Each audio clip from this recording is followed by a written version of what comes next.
serious question. Could Uber and Lyft be like Redbox and Tesla is Netflix? Hey guys, welcome to my All Energy channel. Please smash that like button and subscribe to help me out.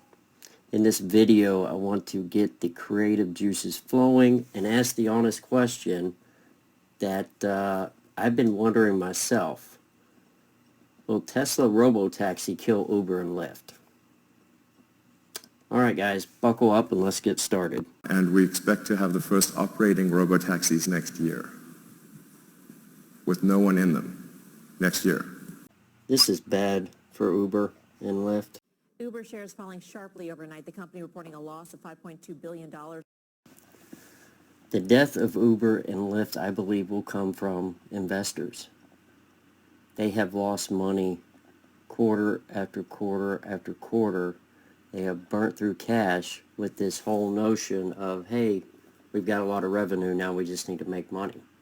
Well, Tesla is showing that they are now making money, and adding a $10 to $20 billion sector to their earnings will help Tesla tremendously.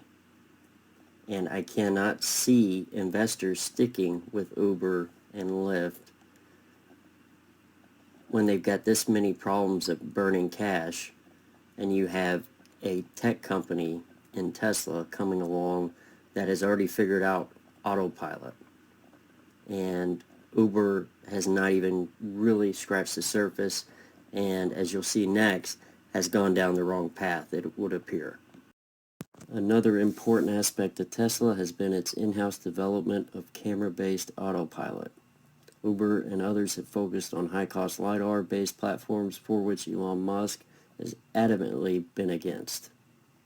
In 2018 alone, Uber spent over $400 million on LiDAR self-driving vehicles.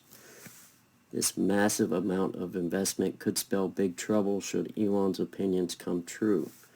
If Elon and Tesla are correct, Uber and Lyft would be forced to scrap the LiDAR route and start from scratch with cameras. Here's Elon Musk discussing LiDAR at the 2019 Tesla Autonomy Day press conference. Of LiDAR, the March of Nines, isn't there an example? I want to just get to your slam on LiDAR because it's pretty clear you don't like LiDAR. In this, LiDAR's lame. LiDAR is lame. That isn't there like a case where at some point 99999 down the road where actually LiDAR may be helpful, and why not have it as some sort of a redundancy or backup? So that's my first question. And the second, so you can still have your focus on computer vision, but just have it as a redundant. And my second question is, if that is true, what happens to the rest of the industry that's building their autonomy solutions on LiDAR? They're all going to dump LiDAR. That's my prediction. Mark my words. I should point out that I don't actually super hate LiDAR as much as it may sound, but at SpaceX, SpaceX Dragon uses LiDAR to navigate to the space station and dock. Not only that, SpaceX developed its own LiDAR from scratch to do that, and I spearheaded that effort personally, because in that scenario, LiDAR makes sense, and in cars, it's friggin' stupid. It's expensive and unnecessary, and as Andre was saying, once you solve vision, it's worthless. So you have expensive hardware that's worthless on the car. We do have a forward radar, which is low cost and is helpful, especially for occlusion situations. So if there's like fog or dust or snow, the radar can see through that. If you're going to use active photon generation, don't use visible wavelength, because with passive optical, you've taken care of all visible wavelength stuff. You want to use a wavelength that is occlusion penetrating, like radar. So LiDAR is just active photon generation in the visual spectrum.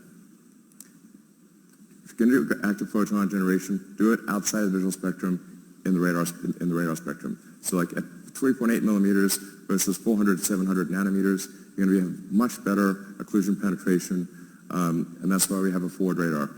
And then we also have 12 ultrasonics for near field information, in addition to the 8 cameras and the forward radar.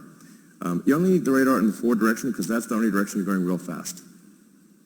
So it's, I mean, we've gone over this multiple times, like, are we sure we have the right sensor suite? Should we add anything more? No. That's part 1, guys. Part 2 should be out next week, going over more stuff. These are pretty long videos, so I figure I'd break it up for you. This is just my opinion. Once again, I appreciate you viewing it. Please like, subscribe, hit the notification. Helps me out on the algorithms. Gets my channel really going. So have a great day. Thank you.